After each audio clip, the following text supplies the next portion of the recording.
वडपौर्णिमेच्या दिवशी चुकूनही या रंगाची साडी परिधान करू नका. यंदा 10 जून वार मंगळवार या दिवशी आलेली आहे वटसावित्री पौर्णिमा. हा सौभाग्यवती स्त्रीला नटून थटून या दिवशी वडाच्या झाडाची पूजा करण्यासाठी खूप महत्त्वाचा दिवस मानला जातो.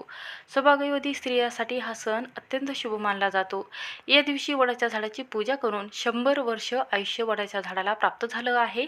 तसंच आपल्या पतीला दीर्घायुष्य प्राप्त व्हावं म्हणून वडाच्या झाडा त्यासाठी पूजा केली जाते. आपल्या पतीच्या कामामध्ये किंवा व्यवसायामध्ये कोणतेही विघ्न न येता ते कार्य सफल व्हावे त्यासाठी हा उपवास केला जातो. अखंड सौभाग्याची प्राप्ती व्हावी, धन, ऐश्वर्य, धनसंपत्तीमध्ये वाढ व्हावी म्हणून या दिवशी लाल, पिवळा, हिरवा रंग हा परिधान करायचा आहे.